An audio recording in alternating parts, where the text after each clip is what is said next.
5 years ago, Game of Thrones ended. Game of Thrones ended 5 years ago.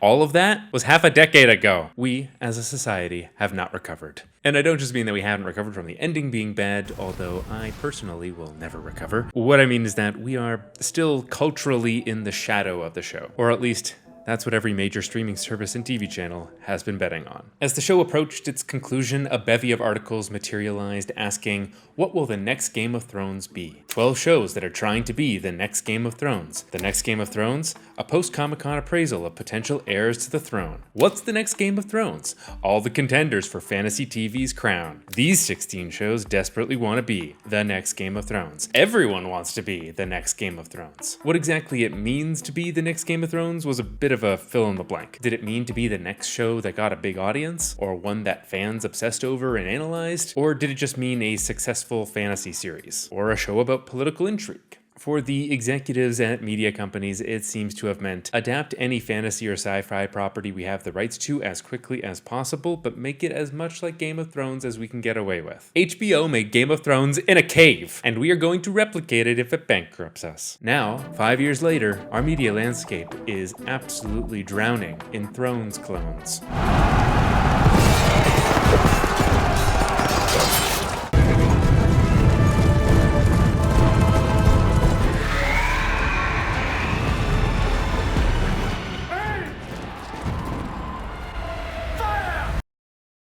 I wanted to talk about how desperately all of us need to keep reading.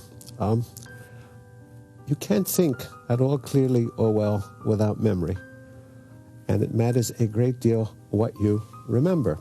When thinking about artistic influence, it is impossible not to be influenced by literary critic and legendary curmudgeon Harold Bloom, who wrote The Anxiety of Influence. The book is focused singularly on poetry, but I'm going to use it to talk about art more broadly. In the book, Bloom proposes that there is really no such thing as an original poem, and that all poetry is, in one way or another, a reaction to other poems. Artists experience this as anxiety, as they're in a paradoxical situation. You can't improve as a poet without reading the poetry of those who came before you, but the moment you allow the voices of the masters into your mind, they can warp what is essential about you, and you find yourself filtering your thoughts through the imagined thoughts of these other poets.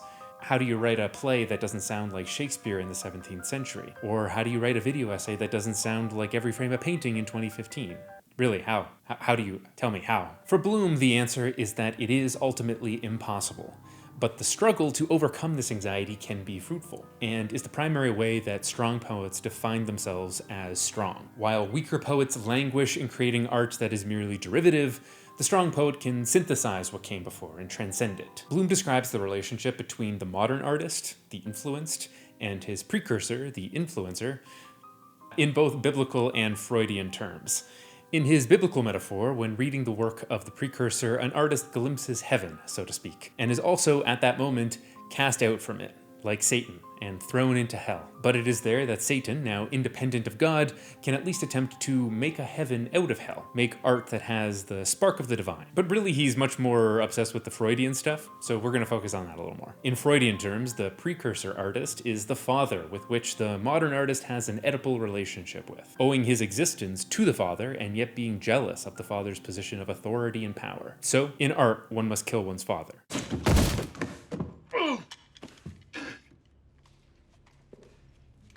Bloom's answer for how a writer achieves this is by being a bad reader. I'm being a little facetious, but the idea is that the artist must somehow misinterpret the work of the predecessor. Because if it was possible to perfectly understand the predecessor's work, then you would get trapped in the swamp of merely reproducing that work. But in misunderstanding, misreading, or in Bloom's jargon, misprison, you can kind of think of it as mislabeling, you arrive at something that is an original perspective on the precursor. The artist can then use that misunderstanding as the genesis for their own work. And I think that this is an important thing to talk about because I think there's a lot of people out there, and multinational corporations, that want to make something new, but they don't know how to look beyond their influences.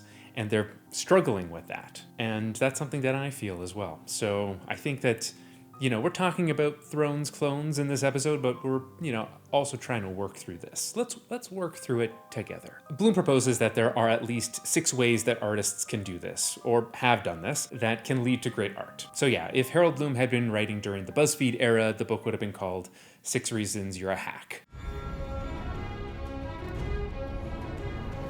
You can feel the Game of Thrones influence in some of these shows before they even begin. It's right here in the opening themes. Wheel of Time, The Rings of Power, Foundation, and even Shogun all copy the basic idea of Game of Thrones intro, with close-ups on CGI images that are some kind of toy or piece of art that is slowly building itself throughout the course of the intro, only to pull back at the end to reveal the full image. But while these shows ape the aesthetics of Thrones, they don't copy its utility. An underrated aspect for why Game of Thrones achieved widespread success despite being an extremely complicated story is because of this opening, which oriented viewers in a world and gave them a sense of where everything was in relation to one another. Many of these fantasy adaptations are in desperate need of some way to show a freaking map to the viewer rather than making me Google it. In Season 2 of The Wheel of Time, Perrin travels across a desert with 3 women who are from a desert but not this desert. They're from this desert, a piece of world building the show does not want to draw attention to and which casual viewers will never grok. Unless they click on the Explore tab in the browser and go through the reams of wiki articles, Amazon is so eager to show you that the website defaults to this tab rather than taking you directly to the episodes like every other streaming service.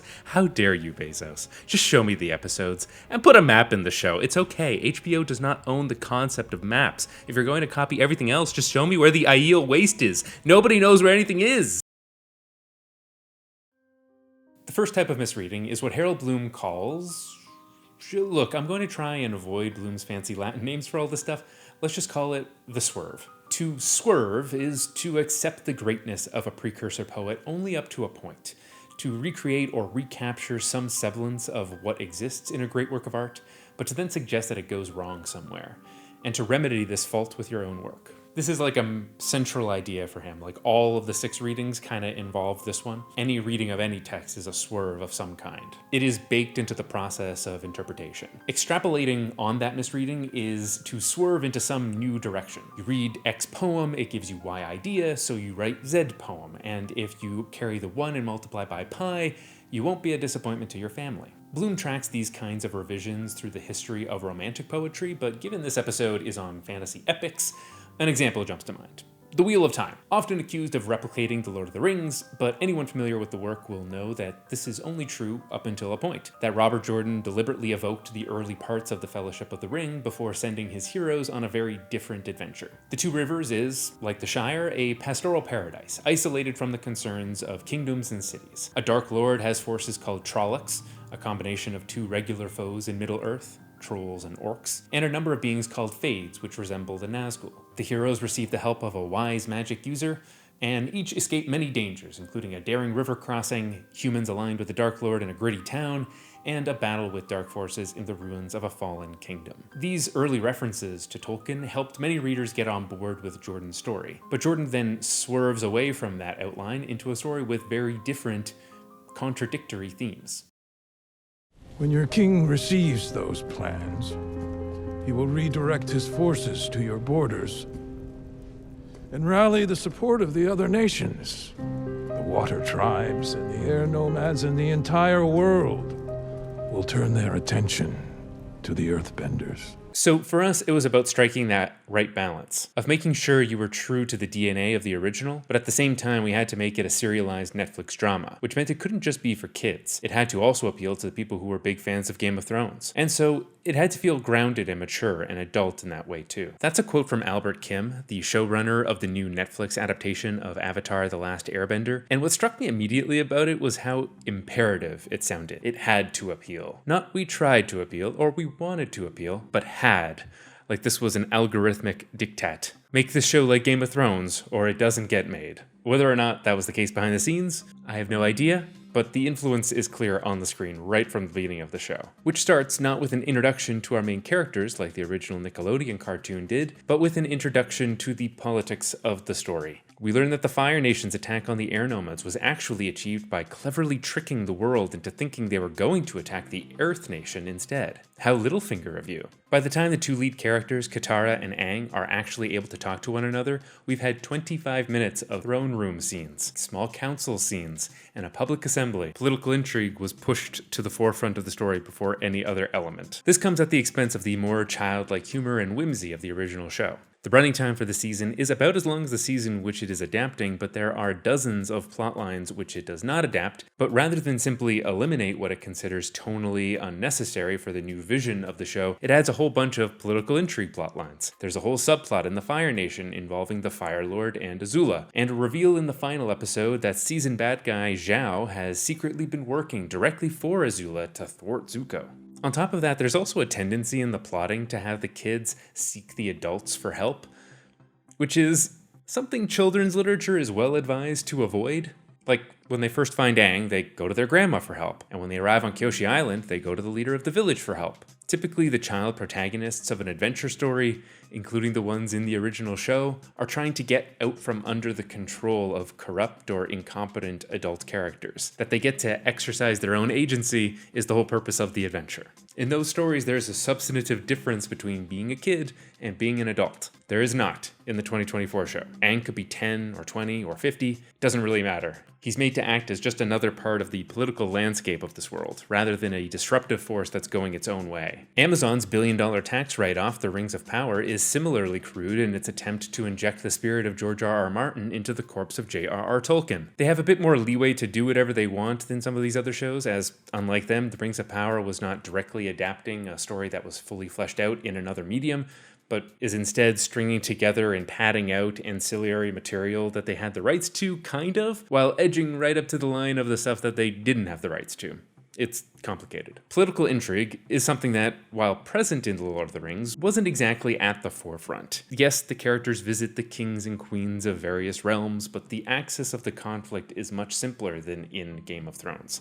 There is good and evil as real tangible forces in that world. And so when you visit a kingdom that is in danger, it's in danger because the king is being corrupted by some evil magic, and not because of a three-dimensional chess game between his advisors. So while it isn't completely alien to have a political intrigue plotline in a Middle-earth story, the kind of intrigue was very specific and not particularly compatible with the sensibilities of Game of Thrones. Yet, over the course of the show's first season, there are an overabundance of scenes of the Elven Kings scheming to have Galadriel sent away to Valinor because her endless search for Sauron has fallen out of favor with the court, or the jockeying for power of those in the court of Numenor, or the father-son relationship in the royal family of the dwarves over how their people should treat the elves, and on and on and on. And what is de-emphasized is often just as revealing as what is emphasized. Despite the Rings of Power being in the title of the show, their creation is entirely secondary to the origin story of a volcano erupting. And yet that story, where Sauron infiltrates the elves and slowly corrupts them and forges the ring, takes up a mere 20 minutes in the final episode. But it's the exact kind of Tolkienian political intrigue that is completely natural in this universe. Plotlines focused on political intrigue are a little more at home in a series like Robert Jordan's The Wheel of Time, which is also being adapted by Amazon. But coming out in the shadow of Game of Thrones has influenced just how much attention that part of the story has received. The Wheel of Time, if you don't know, is the story of three peasant boys who are whisked away from their simple rural town and into a grand continental adventure that forces them to become heroes of destiny, fighting against an all-powerful Dark Lord. That description might give you the impression that this is a pretty generic fantasy series, and you would be right. The Wheel of Time embodies all of the classic tropes of the genre. It defines them. What that basic premise might also inform you of is that there is a limit to how interesting or complicated the political intrigue can get in a story like this. The Wheel of Time is a story where the opposite team are the Dark Friends who support the Dark Lord. It's binary. The real conflict lays in figuring out who is secretly supporting the Dark Lord. One of the primary locations for the Wheel of Time is the White Tower, where all of these sorceresses live and constantly feud and bicker with one another. And it's a place that the show treats as if it is their King's Landing. This is where the political jockeying happens, where many characters are investigating a number of different mysteries, and where you might walk in on someone having a threesome. What you don't get that much of, though, is people learning how to do magic. Despite the fact that this is also you know, a magic school. Pretend that the show came out in 2011 and it would have treated this location as if it was their Hogwarts, shown us as many fun classes of magic as possible, focused on the students bonding with one another, and it would have done everything in its power to de-emphasize the politics. A while back, I released a big long video about the first season of Foundation, Apple's attempt at a Thrones clone. The show adapts Isaac Asimov's science fiction novels, and one of the reasons this video exists is that I wanted to make another video on the second season, which I found to be an overall improvement on the first, but I found myself limited in just talking about it in isolation. It didn't fall out of a coconut tree. I have, however, shared my full thoughts on that over on my Patreon, so if you want to support the show and get some extra content, you can go to patreon.com/justright, just saying. The Foundation novel series is myopically focused on the political relationship between the fledgling Foundation at the edge of the galaxy and the crumbling but still powerful galactic empire. So scenes like Game of Thrones-esque intrigue are built into the premise and not out of the ordinary here. What is uncanny, though, is how precisely the feel of Game of Thrones is recreated here. I am Rue, Enjoiner to the Queen. Allow me to present the Doyen of the Trade Leagues, Prime Witness of the Cloud Cathedral, and most excellent Queen, Sereth the First, sole descendant of Dominion. The problem that show faces, to a degree, is that it is virtually impossible for a television show to replicate the scale of the world building that Game of Thrones had, which benefited from 20 years of George R.R. Martin fleshing out every nook and cranny of Westeros, with literally hundreds of royal houses and characters. Foundation had relatively light world building, setting up planets and peoples for the purposes of one story, and then we'd never really hear about them again. The TV series does an admirable job of creating new factions within the Empire for the Emperors to bounce off of, but all of this serves to create the atmosphere of a Game of Thrones without the depth of that conflict. Bloom's second form of revision is a kind of denial. The modern poet denies the quality of the precursor poem, suggesting that there is some great flaw buried within the work, and that it is misfired in some way. Let me correct your aim, the new poet says. This, Bloom calls completion and antithesis. A poet antithetically completes his precursor, by so reading the parent poem as to retain its terms, but to mean them in another sense, as though the precursor had failed to go far enough. In his pursuit of understanding the logic of dreams, Sigmund Freud proposed a theory about language, drawing on the study of Egyptian by philologist Carl Abel, who wrote that in the Egyptian language there are a fair number of words with two meanings, one of which is the exact opposite of the other. Freud seized on this idea to develop the concept that perhaps there were primal words, words containing opposing meanings in other languages, and that these older words are the more correct way to interpret dreams. Was Freud right about the existence of these primal words? No, probably not. But as is so often the case with him, he's wrong in an interesting way, and then literary critics take his ideas and make them part of their thinking, so then you have to go through the whole thing again. Bloom found worth in the concept by saying a poet could metaphorically seek out the primal word at the root of the precursor poem, because then you could discover its antithesis and produce the negative form of that poem / primal word. That way you can make something just as great, even if it's saying the opposite thing. This often means exploring what is taboo. I think Tessera / antithesis is a way to understand the emergence and appeal of grimdark fantasy. Grimdark is a subgenre of fantasy in works like Game of Thrones, which Adam Roberts called an anti-Tolkien genre. In contrast to the more idealistic and romanticized worldview of The Lord of the Rings, grimdark fantasy is more cynical and nihilistic.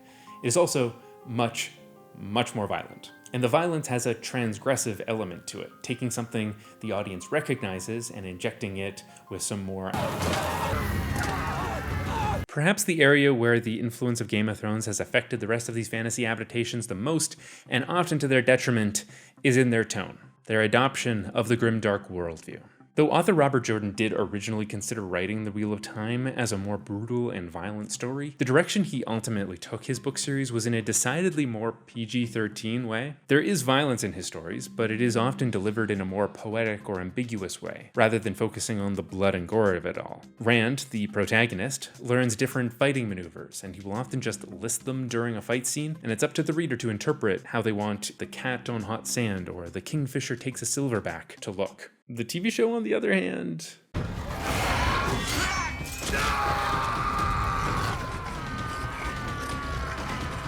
are brutal, bloody fights in this show, all captured in gruesome detail right from the pilot episode. Comic relief character Tom Marilyn, who is supposed to be a jolly bard, is omitted from the early episodes of the show, which makes all of the events of the first few episodes that much darker. And when the characters do sing a song to one another, it is solemn and sad, rather than an island of joy and hope that Tom usually brought to the story. The character does appear later in the story in a truncated way, but even still is made darker and edgier and more aggressive than his book counterpart. His boots have spurs. He's a cool Clint Eastwood cowboy guy.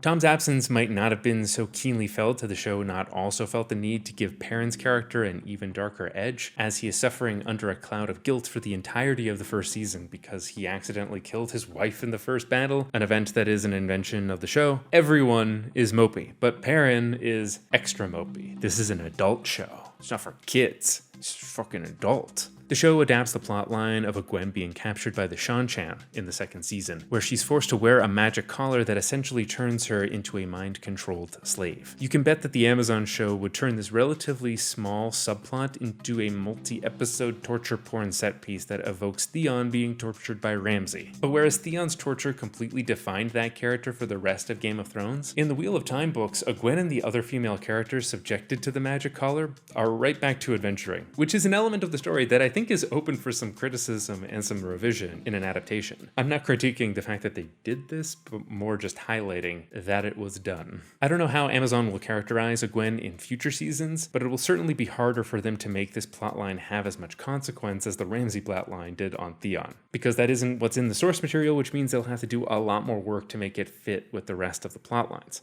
So with Bloom's first two strategies, the poet is seeking to grapple with the precursor, but is still adopting their forms. In Bloom's third type of influence, the poet attempts to break away from that which came before. Bloom argues that in their struggles to overcome their precursors, poets feel something akin to Freud's conception of the uncanny, something repressed which recurs. For the poet, the fear of repetition, of merely copying what has come before, can be uncanny and inspire them to end this compulsion, like suppressing a nervous tic, which cannot fully be erased. The important words there were recurs, repetition, compulsion. In storytelling, those are tropes, and it's those tropes that the new coming poet wants to break. For an example of this, when describing the ideas behind his work, George R. R. Martin said, "The war that Tolkien wrote was a war for the fate of civilization and the future of humanity." And that's become the template. I'm not sure that it's a good template, though. The Tolkien model led generations of fantasy writers to produce these endless series of Dark Lords and their evil minions who are all very ugly and wear black clothes, but the vast majority of wars throughout history are not like that. Martin recognized a trope in the genre and found a way to break that compulsive repetition, creating something new in the process.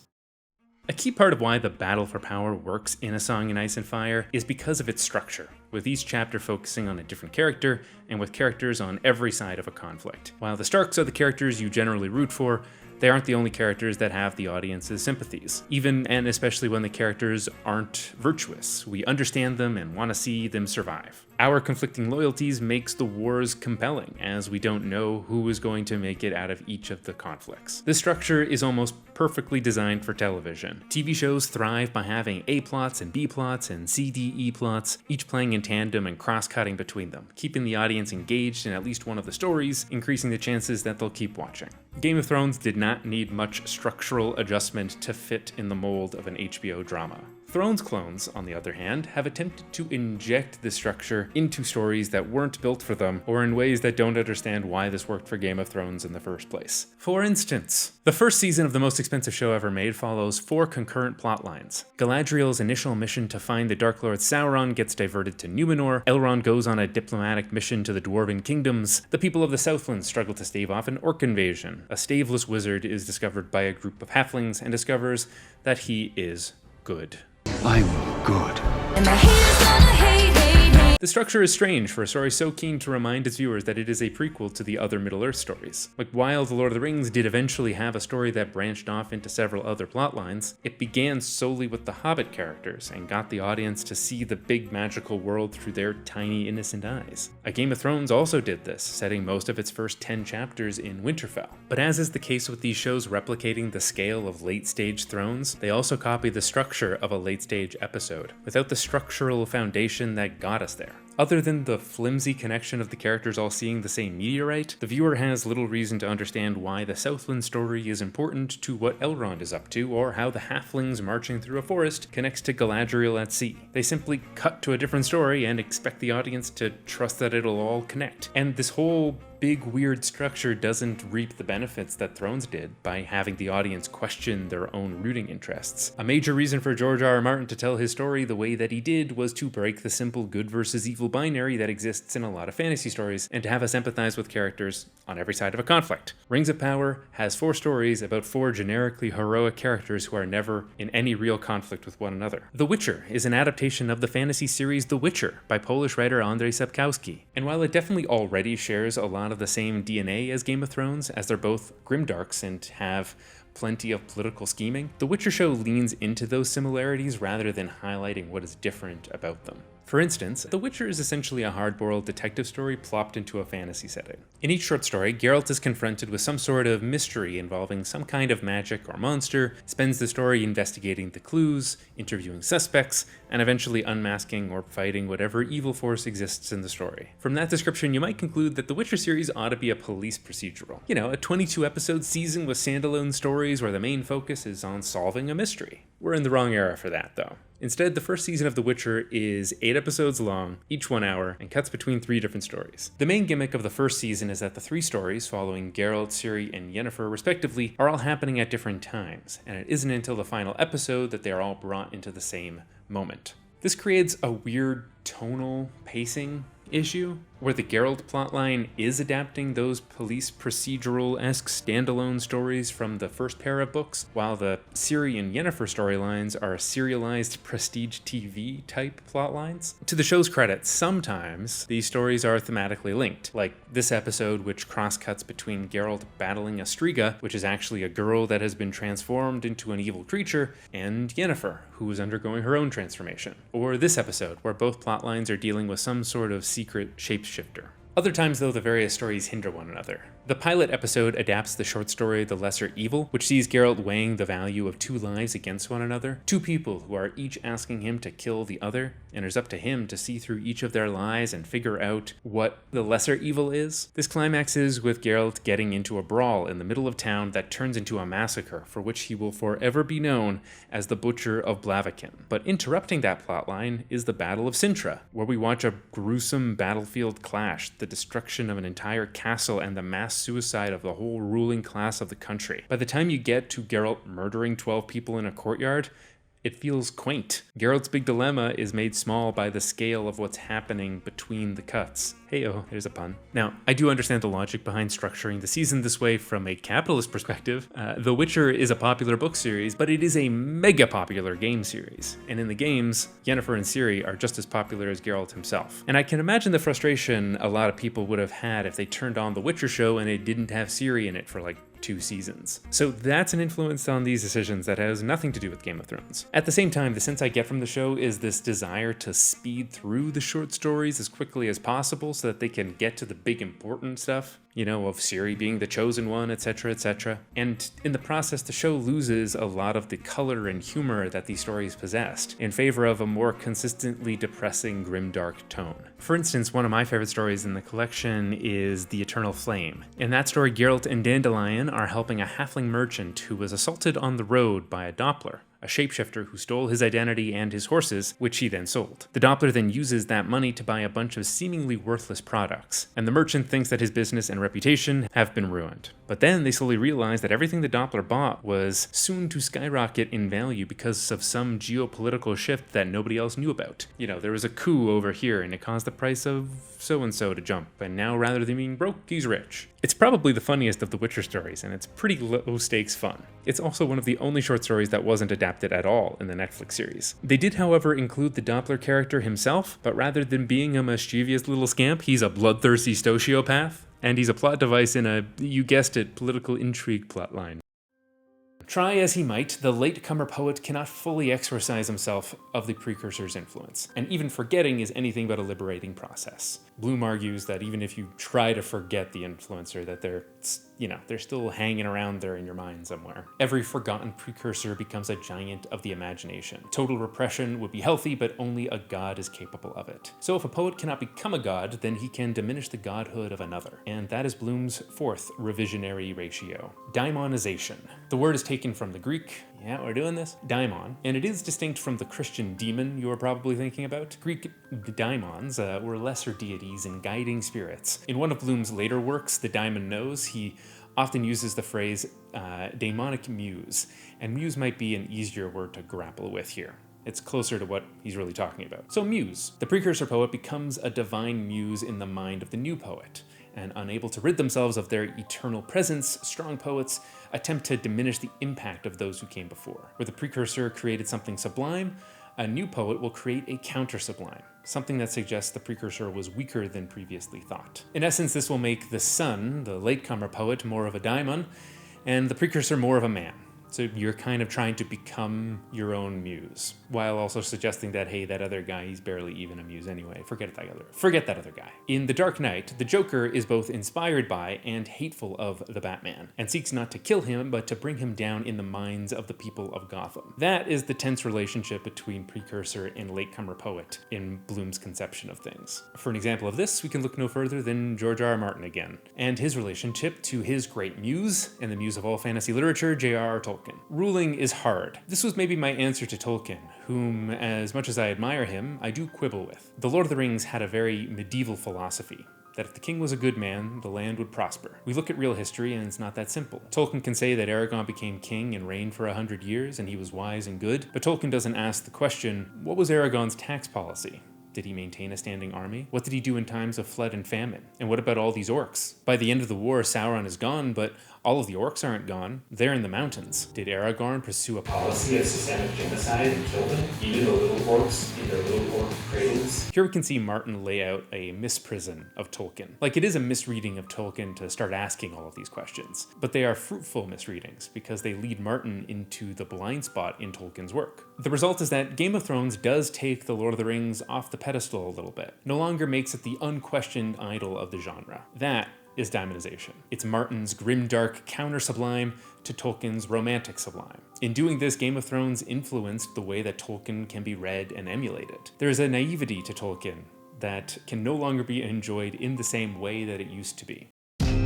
Looking over the TV landscape at the shows that have attempted to tap into the Game of Thrones audience, the ones that have been the most successful, in every sense of the word, are the ones that have asked, what if Game of Thrones, but? What if Game of Thrones, but it takes place in modern day, and instead of a medieval kingdom, they're fighting over a media empire? And instead of it being a drama, it's got 3 dick jokes a minute. Shogun was written long before Game of Thrones was a thing, but the impetus to remake it is at least partially a byproduct of the success of Game of Thrones. And instead of trying to be the next Game of Thrones, the show has its own thematic and visual identity. It is as if they said, what if Game of Thrones, but it's historical fiction, and the scale of the conflict is much less politically complicated, and we focus way more on the relationship between a limited number of characters, and the lighting is really good. The first 4 categories that Harold Bloom lays out are all basically different ways to have a take on your influencer's work, rather than merely trying to replicate what came before. You can use a familiar setup to then chart a new path, or try to tell a similar story but with the opposite tone, or question the tropes of a particular kind of art and then break them, or question the underlying assumptions in a work and then critique them. No matter which category you put Shogun and Succession into, and there's arguments to put them in several different ones because Bloom's categories are pretty loose and overlapping, the shows are hits because they have unique identities, merely using the familiar mold of rulers competing for power as a building block. Game of Thrones inspired many shows during its run, but the arms race really started after the show ended. Except the show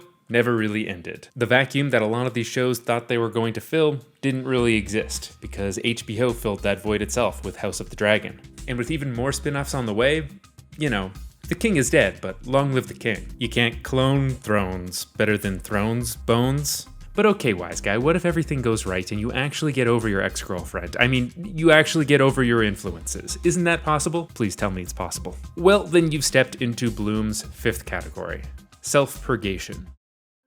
Where other forms of struggling with the precursor have avoided the issue, the contest between the two poets, have allowed the latecomer poet to get away with just commenting on the precursor or trying to repress the precursor. This step in the process is what Bloom calls the contest proper. the match to the death with the dead. You know, if nothing else, Bloom is fun to read. Empowered by their victory over the precursor, the poet will seek to purge all outside influence from their work, to be the dominant will and voice of their art. Bloom compares this to religious aestheticism, practices of severe self-discipline. The strong poet in his daimonic elevation is empowered to turn his energy upon himself and achieves, at terrible cost, his clearest victory in wrestling with the mighty dead. In doing so, however, the poet becomes not just Prometheus, but Narcissus, solipsistic in their inspiration. Having become godlike in step 4, the poet now worships herself. Only the truly strong poet can go on being both, making his culture and partly contemplating his own central place in it. But for this contemplation, he must make a sacrifice. And the sacrifice is narrowing the creative circumference of severing oneself from the lot of history. You've closed yourself off from the Force. Okay, this basically means not letting yourself be influenced by anybody else.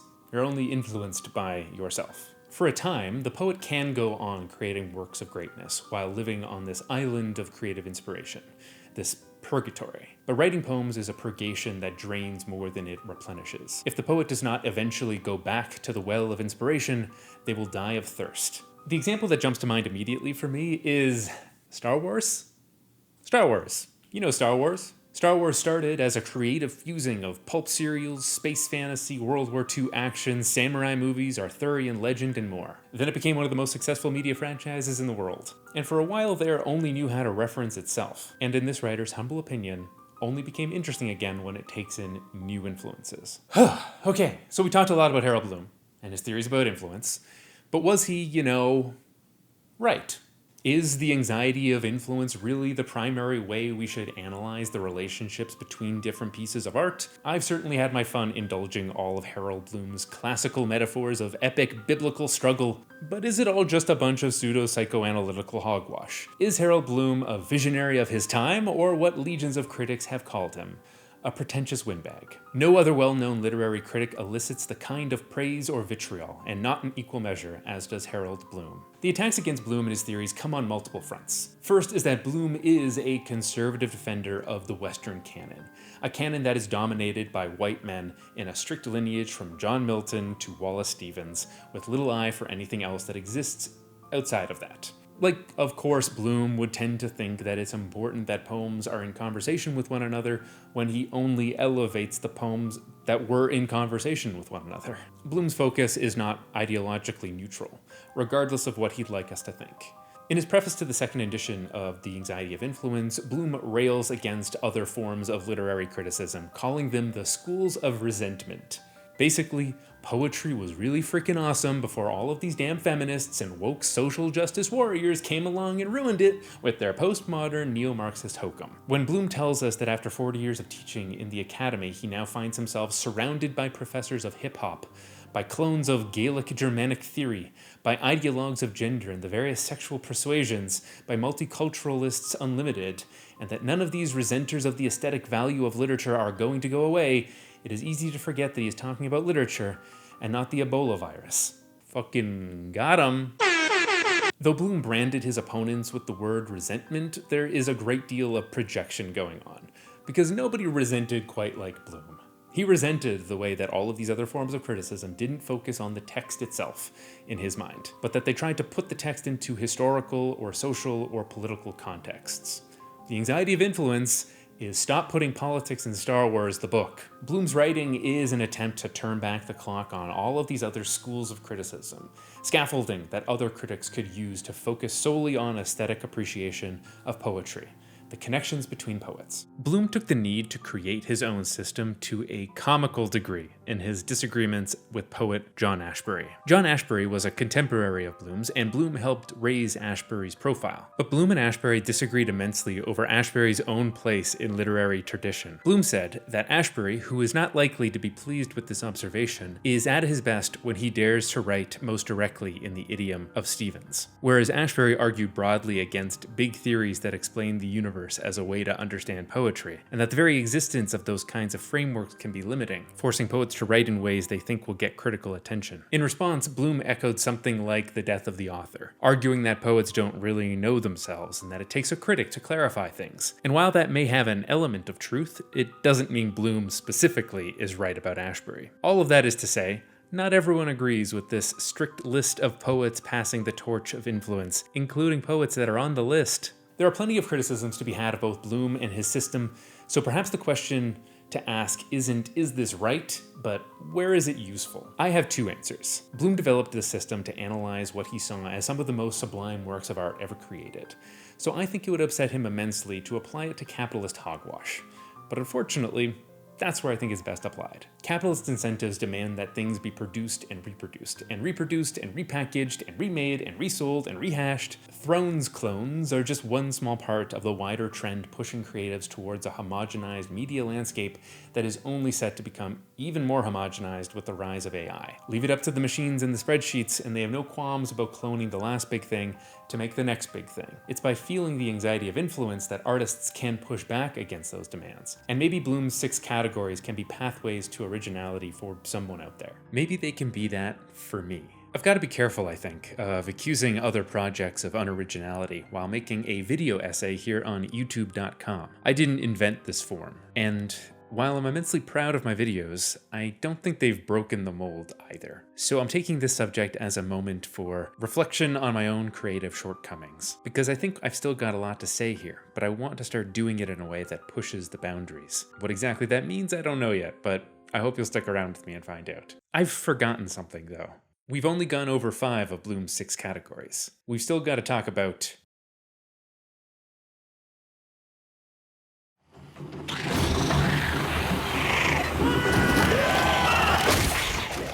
this one's the most interesting of Bloom's types of revisions, and also the most plainly absurd. This is where the poet truly overcomes the anxiety of influence. No longer will they struggle with the precursor, try to subvert them, disparage them. In this final step, the poet invites comparisons once more between their work and the work that influenced them, and is finally judged the greater.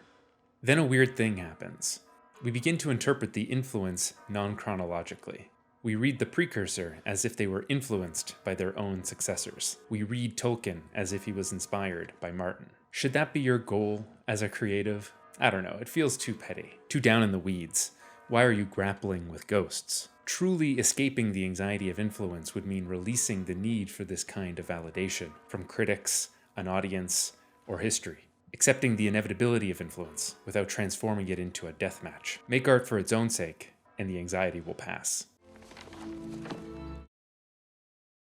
So that's enough about the anxiety of influence. It's time to talk about the anxiety of influencers, aka me. Videos like this take an enormous amount of time and effort, and while I love making these videos, it just is the reality. They take so much time and work.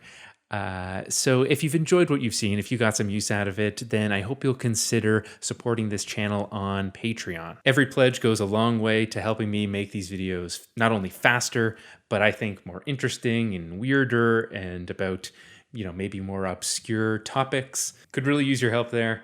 And not only will you be helping me by supporting the channel, but there's also a bunch of Patreon exclusive stuff over there. So while I've been posting to YouTube less and less, I've been posting to Patreon more and more. I feel that it's just a better place for me to post just some quick thoughts on things. So I have a bunch of movie review type videos over there. I've got a whole video on the 2nd season of Foundation, which is a bit of a sequel to a video I made a couple of years ago. We got reviews of Dune and Civil War and Deadpool and Wolverine. It's been fun. Go check it out. Other than that, I hope you're having a nice day and keep writing, everyone.